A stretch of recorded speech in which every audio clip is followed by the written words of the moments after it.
मेरे नौजवान साथियों, आज हम आपको केंद्र एवं राज्य के संबंध में चर्चा करेंगे।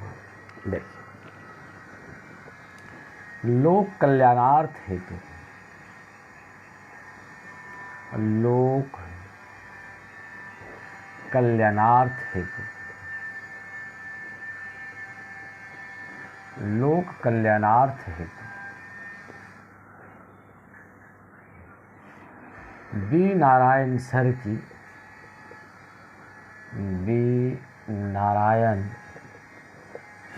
की अनुपम प्रस्तुति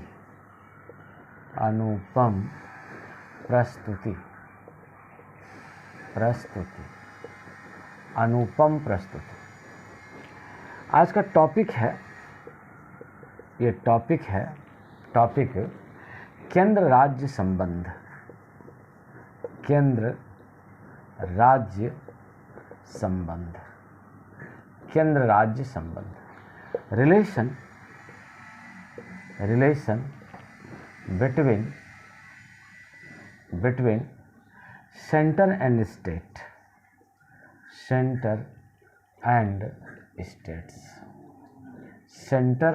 स्टेट्स। इसी पर आज हम लोग चर्चा करेंगे। इसका क्या जा करके इसका संबंध है, इसका इन दोनों का के बीच में क्या संबंध है। तो आज हम लोग देखते हैं केंद्र और राज्य के बीच के संबंधों को देखते हैं। तो भारतवर्ष में क्या है, कल हमने आपको पढ़ाया था, ये कौन व्यवस्था यहाँ किया गया है। यहाँ संघात्मक व्यवस्था की गई है। संघात्मक व्यवस्था, ये व्यवस्था की गई है और केंद्र और राज्य के बीच शक्तियों का स्पष्ट विभाजन है। केंद्र और राज्य के बीच शक्तियों का, ये शक्तियों का स्पष्ट, ये क्या है, ये विभाजन, ये स्पष्ट विभाजन है। ये ऐसा इसलिए कर दिया गया है ताकि भविष्य में किसी प्रकार का विवाद इन दोनों के बीच में ना हो। इसीलिए इसके अधिकार क्षेत्र को, ज्यूरिसडिक्शन को क्या कर दिया, बांट दिया गया। तो अब हमको ये देखना है कि केंद्र और राज्य के बीच जो संबंध है, वो प्रयास यही किया गया है कि किसी भी मुद्दे पर विवाद ना हो। There shouldn't be any dispute, कोई डिस्प्यूट ना हो, कोई क्या ना हो, ये डिस्प्यूट ना हो, कोई विवाद ना हो, कोई क्या ना हो, ये विवाद ना हो।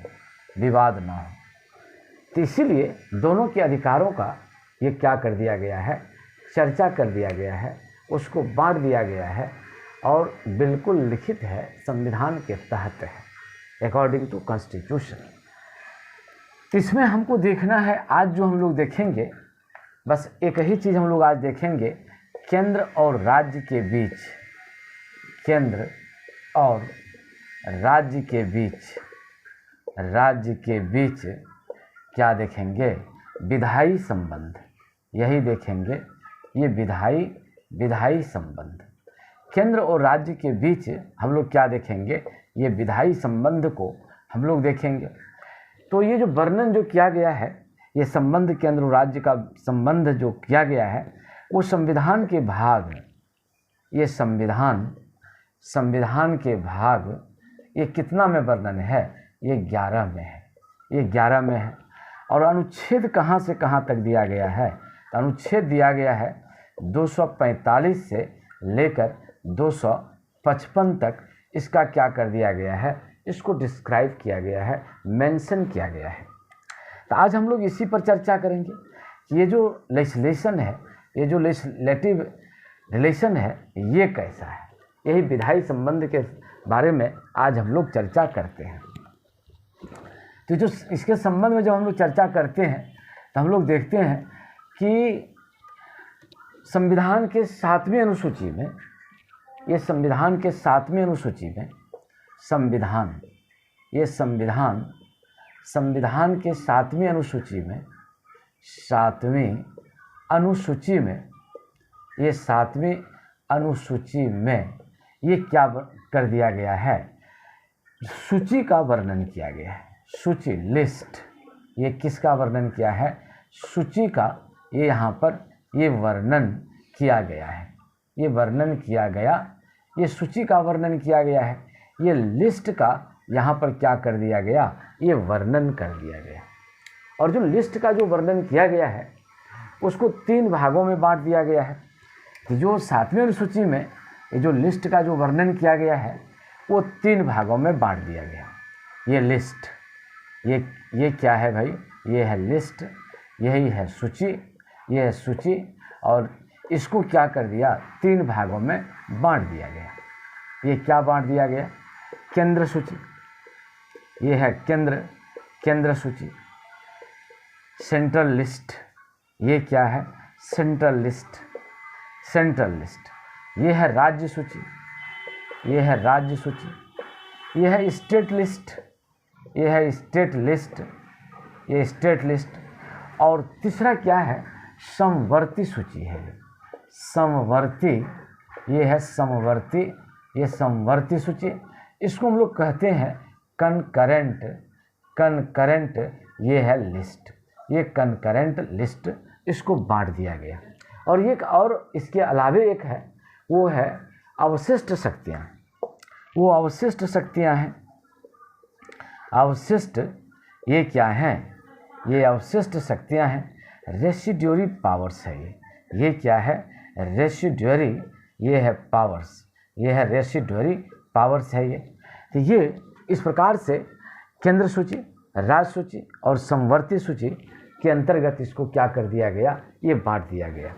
और जो एक अन्य है वो है अवशिष्ट शक्तियाँ, रेसिड्यूरी पावर्स।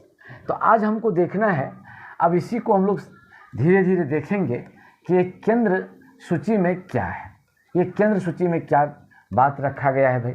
तो केंद्र सूची में जो सेंट्रल लिस्ट है, ये जो केंद्र सूची है, केंद्र सूची है, तो इसमें कहा गया है इसके अंतर्गत राष्ट्रीय महत्व के विषयों को रखा गया है। ये किसको रखा गया है, राष्ट्रीय महत्व के विषयों को ये शामिल किया गया है। ये शामिल किया गया है। ये राष्ट्रीय महत्व के विषयों को ये शामिल किया गया है। इसमें विषय में कौन कौन है भाई, इसमें कुल विषय की जो संख्या है, कुल विषय, ये कुल विषय। तो पहले कितना था भाई, पहले था इसमें 97, ये था 97। लेकिन वर्तमान में ये कितना कर दिया गया है, ये 100 कर दिया। ये कितना कर दिया गया, 100 कर दिया गया। और इसमें विषय कौन है, कुछ महत्वपूर्ण विषय हम आपको बता दें। ये कुछ महत्वपूर्ण विषय जैसे रेलवे है, जैसे सेना है, डाक है, ये डाक है। तो ये सब इसके क्या हैं, ये सब महत्वपूर्ण ये विषय हैं। तो इस प्रकार से ये केंद्रीय सूची में इन विषयों को क्या कर दिया गया, ये शामिल कर दिया गया। इसके बाद हम लोग चलते हैं राज्य सूची, ये क्या चलते हैं। और एक बात और देखिए, केंद्रीय विषय पर जो केंद्र सूची में, केंद्र सूची में शामिल विषयों पर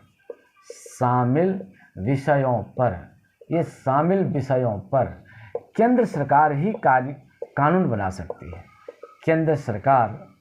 केंद्र सरकार ही क्या बनाती है, कानून निर्माण करती है। कानून निर्माण करती है। जो केंद्र सूची में जो विषय शामिल है उस पर कौन बनाएंगे, वो केंद्र सरकार ही उस पर क्या बनाएंगे, कानून बनाएंगे।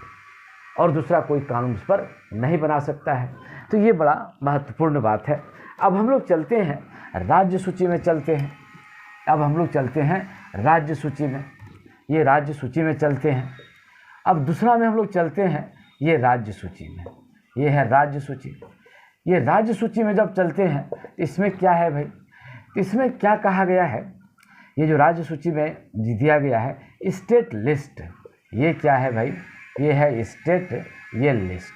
तो इनके पहले इसके कुल विषय की संख्या कितनी थी, पहले कितना था भाई, इसमें 66 था, पहले था इसमें 66, और वर्तमान में इसमें कितने विषय हैं भाई, ये वर्तमान में शामिल विषय, वर्तमान में जो शामिल ये क्या है भाई, ये विषय है, सब्जेक्ट है, वो कितना कर दिया गया है, वो कर दिया 61। तो याद रखिएगा वर्तमान में इसमें कितना सब्जेक्ट है, वो 61 सब्जेक्ट हैं इसमें। उसमें कितने सब्जेक्ट हैं, ये 61 सब्जेक्ट्स हैं, ये सब्जेक्ट 61 हैं। और इस पर कौन कानून बनाएंगे भाई, इस पर जो कानून बनाने का कार्य करेंगे, कानून बनाने का कार्य ये कौन करेंगे, राज्य करेंगे। ये क्या करेंगे, ये राज्य करेंगे। तो राज्य सूची पर जो कानून बनाया जाएगा वो राज्य सरकार के द्वारा कानून बनाया जाएगा। अच्छा, अब हम लोग चलते हैं, राज्य सूची को हम लोगों ने देख लिया, अब हम लोग चलते हैं समवर्ती सूची। इसके संबंध में विषय को देख लेते हैं, इसमें कौन कौन विषय है भाई, ये विषय कौन है, जैसे कि ये भूमि है, ये क्या है भाई, ये भूमि है, ये बिजली है, ये बिजली है, ये क्या है। जैसे हम लोग कह सकते हैं कि ये भूमि है, बिजली है, और हम लोग ये बात कह सकते हैं कि भाई इसके अंतर्गत ये सारे विषय को क्या कर दिया गया है, ये शामिल कर दिया गया है। तो ये बात, इस पर जो कानून बनाने का जो काम करेंगे, वो कौन कानून करेंगे, कानून बनाने का काम, ये राज्य सरकार कानून बनाने का क्या करेंगे, ये कार्य करेंगे। इसी प्रकार से अब तीसरा में हम लोग देखते हैं, ये है समवर्ती सूची। ये क्या है भाई, ये है समवर्ती सूची, ये है समवर्ती सूची। इसको हम लोग कहते हैं कनकरेंट लिस्ट। ये क्या कहते हैं, कनकरेंट लिस्ट, ये कनकरेंट लिस्ट। तो ये इसमें क्या है भाई, इसके जो विषय हैं, ये विषय पहले कितना विषय था भाई, ये पहले इसमें कितना विषय था, इसमें पहले था 47 विषय था, ये 47 विषय था, ये 47 विषय था, ये 47 सब्जेक्ट। और वर्तमान में कितने हैं भाई, ये वर्तमान में जो इसमें विषय है वो कितना है भाई, वो है 51 विषय है। इसमें 51 विषय को इसमें क्या कर दिया गया है, ये शामिल कर दिया गया है। तो विषय कौन कौन है भाई, तो ये एक दो बात मैं आपसे कह दूं, जैसे है नदी, जैसे है नदी, जैसे हम लोग कह सकते हैं जंगल, जैसे कह सकते हैं जंगल। तो ये सब इसके क्या हैं, ये है विषय। तो ये बात हम लोग इस पर देखते हैं। हाँ, ये देखो जी, ये विषय है। तो ये जैसे नदी है, जंगल है, तो ये सब किसके अंतर्गत है, ये समवर्ती सूची के अंतर्गत ये बातें रखी गई है। और समवर्ती सूची में कौन सी बात कही गई है भाई, तो समवर्ती सूची में ये बात कहा गया है कि जो समवर्ती सूची है, समवर्ती सूची है, समवर्ती सूची, इनके समवर्ती सूची में शामिल विषयों पर, शामिल विषयों पर केंद्र सरकार और राज्य सरकार, ये राज्य सरकार दोनों कानून बना सकती है, दोनों क्या कर सकती है, कानून निर्माण कर सकती है, कानून निर्माण कर सकती, ये कानून निर्माण कर सकती है। लेकिन इस जगह ज़रा एक ध्यान देने वाली बात है, प्लीज़ अटेंशन प्लीज़, इस पर ये ध्यान देने वाली बात है। मान लेते हैं यदि एक ही विषय हो और उस पर केंद्र सरकार और राज्य सरकार दोनों कानून बनाती हो, यदि एक ही विषय पर केंद्र सरकार और राज्य सरकार कानून का निर्माण करती हो, कानून का ये क्या करती हो, निर्माण करती हो, तो ऐसी स्थिति में केंद्र सरकार के द्वारा बनाया गया, केंद्र सरकार के द्वारा बनाया गया कानून क्या होगा, मान्य होगा। ये केंद्र सरकार के द्वारा बनाया गया कानून क्या होगा, ये मान्य होगा। वो राज्य सरकार ने जो उस पर कानून बनाया है वह मान्य नहीं होगा। वो मान्य किसके द्वारा होगा? केंद्र सरकार ने जो कानून बनाया है वही इस पर क्या होगा, ये मान्य होगा। अब चौथी बात हम लोग जैसा देख लें, जो अवशिष्ट शक्तियाँ हैं, जो अवशिष्ट शक्तियाँ हैं उसको जरा सा देख लें। अवशिष्ट शक्तियाँ, अवशिष्ट, ये अवशिष्ट शक्तियाँ, ये अवशिष्ट शक्तियाँ। तो जो अवशिष्ट शक्तियाँ हैं तो इसमें क्या है, कुछ ऐसे विषय हैं, कुछ ऐसे विषय हैं जो न तो केंद्र के साथ है, केंद्रीय सूची में शामिल है, केंद्रीय सूची में शामिल है, और न ही राज्य सूची में, न ही राज्य सूची में ये शामिल है, राज्य सूची में शामिल है। तो ये विषय किसमें, किसके अधीन होगा? तो भाई ये विषय केंद्र के हाथ में होगा, केंद्र के हाथ में होगा। यानी इस विषय पर कौन कानून बनाएंगे? ये केंद्र कानून बनाएंगे, इस विषय पर यही कानून बनाएंगे। तो ये है अवशिष्ट शक्तियाँ, रेसिड्यूअरिस पावर। अब हम लोग देखते हैं, जैसा इसमें हम लोग देख लेते हैं अनुच्छेद 249 क्या कहता है। ये बराबर पूछता है, ये अनुच्छेद 249 क्या कहता है भाई? कहता है कि यदि राज्यसभा, ठीक है, हम लोग पहले भी पढ़ चुके हैं राज्यसभा के बारे में, काउंसिल ऑफ स्टेट के बारे में। हमने यह कह दिया था कि साहब ये क्या है, अस्थाई सदन है, परमानेंट स्टैंडिंग हाउस है, ये इससे कभी भंग नहीं होता है। तो वही कहता है कि भाई यदि राज्यसभा, ये जो राज्यसभा है ये क्या कहता है, यदि राज्यसभा राज्य सूची के विषय पर, राज्य सूची के विषय पर, यदि राज्यसभा राज्य सूची के विषय पर अपने उपस्थित एवं मतदान करने वाले सदस्यों के दो तिहाई, देखिए यह है 2/3 बहुमत के द्वारा, 2/3 बहुमत के द्वारा यह पारित कर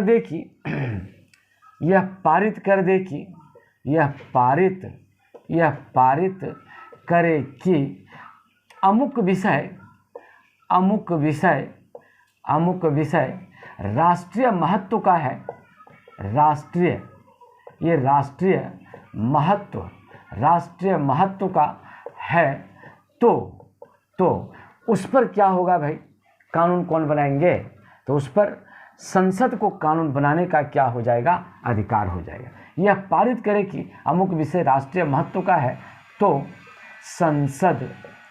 संसद उस पर क्या बनाएंगे, कानून का निर्माण करेंगे। कानून का निर्माण ये क्या करेंगे, ये कानून का ये निर्माण करेंगे। एक बार से फिर सुनिए, 1 सेकेंड। यदि राज्यसभा राज्य सूची के विषय पर, देखिएगा ये राज्य सूची के ये क्या है, ये विषय पर अपने उपस्थित देखिएगा, अपने उपस्थित एवं मतदान करने वाले सदस्यों के 2/3 बहुमत, ये 2/3 बहुमत के द्वारा यह पारित करे कि अमुक विषय का मतलब है राज्य सूची का कोई ऐसा विषय, वो क्या है, राष्ट्रीय महत्व का है, इसका इम्पोर्टेंस क्या है, नेशनल इम्पोर्टेंस का है, तो संसद उस पर कानून निर्माण करेंगे। तो संसद को ये अधिकार हो जाएगा कि भाई उस पर वो कानून बनाएंगे। इस प्रकार से आपने ये देखा कि राज्य सूची के विषय पर भी कानून कौन बना सकते हैं, संसद कानून बना सकती है, बशर्ते कि राज्य क्या कर सकते हैं, राज्यसभा इस प्रकार का क्या किया गया हो, अपना वक्तव्य दिया हो, तो ऐसी स्थिति में राष्ट्रीय महत्व के विषय पर राज्य सूची में जो कोई विषय है वह राष्ट्रीय महत्व का यदि है उस पर संसद कानून बना सकती है। अच्छा, अनुच्छेद 250 में क्या कहता है भाई? अनुच्छेद 250 में क्या कहता है? अनुच्छेद 250 में क्या कहता है? ये अनुच्छेद 250 में यही कहता है कि आपातकाल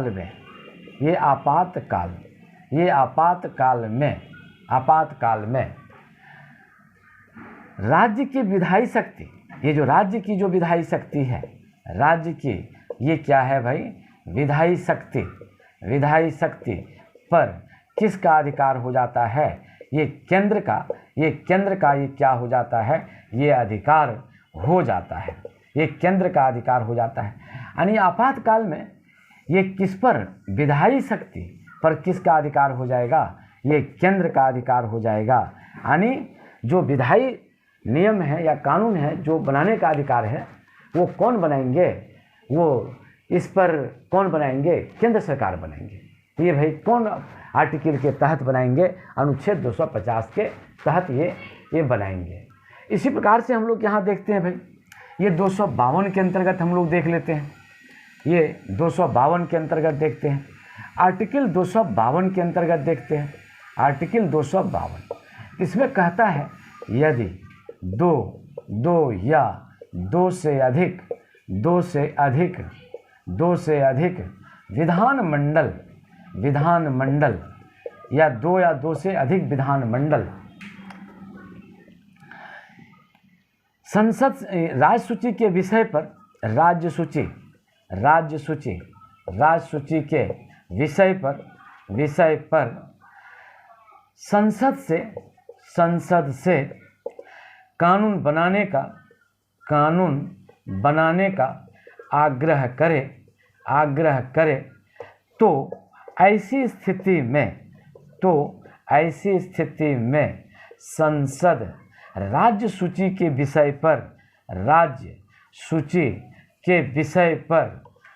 पर क्या कर सकती है?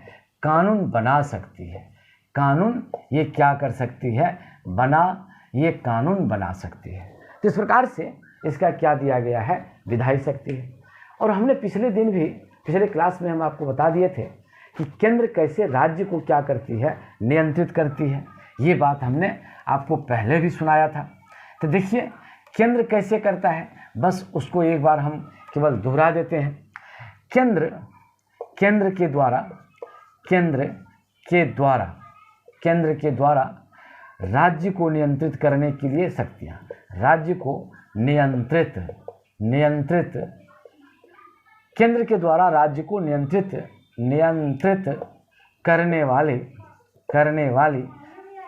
वाली प्रक्रिया, ये कौन प्रक्रिया के द्वारा करता है? इसको देखिए। तो हम लोग पहले भी पढ़ लिए थे कि जो आपात उपबंध है, ये क्या है भाई?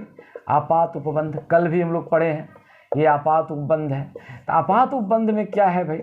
यही 352 आर्टिकल 352 ये क्या है भाई? आर्टिकल 356 और ये क्या है? आर्टिकल 360। ये आर्टिकल 360। तो इसके द्वारा ये क्या कर सकते हैं? राज्य को ये क्या करते हैं? नियंत्रित करते हैं। और ये सारी बातें हमने विगत दिन सब बात सुना दिया, इसीलिए इसको रिपीट करने की कोई आवश्यकता नहीं है। सेकंड बात यहाँ पर क्या है भाई? हम आपको सुनाए भी थे कि राज्य सूची के कुछ विषय पर, ये राज्य सूची के कुछ विषय पर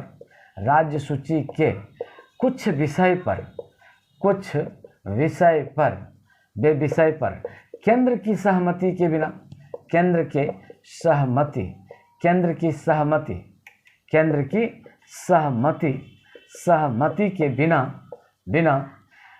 राज्य कोई कानून नहीं बना सकती है।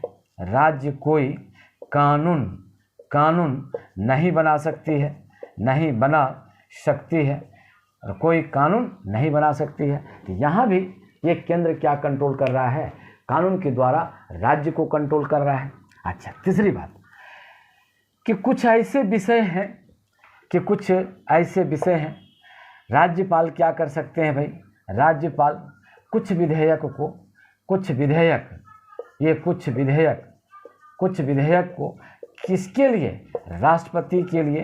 ये राष्ट्रपति के लिए आरक्षित कर सकते हैं। आरक्षित कर सकते हैं। तो इस प्रकार से आपने क्या देखा, केंद्र और राज्य के बीच ये जो संबंध था, विधायी संबंध, उसको भारतीय संविधान में किस रूप में दर्शाया गया है, मेंशन किया गया है। तो इसको हम लोगों ने क्या कर लिया, ये देख लिया। तो इस प्रकार से जो परीक्षोपयोगी बातें हैं, केंद्र और राज्य के संबंध में जो विधायी नियंत्रण की बात कही गई है, उसको आज हमने आपके सामने परोसा, प्रस्तुत किया, प्रेजेंट किया। आप इसको देखिए, समझिए और अपने और ज्ञान को यदि बढ़ाना चाहते हैं तो पुस्तकों का सहारा लीजिए। और यदि किसी प्रकार की दिक्कत हो तो आप हमसे कंसल्ट कर सकते हैं। धन्यवाद।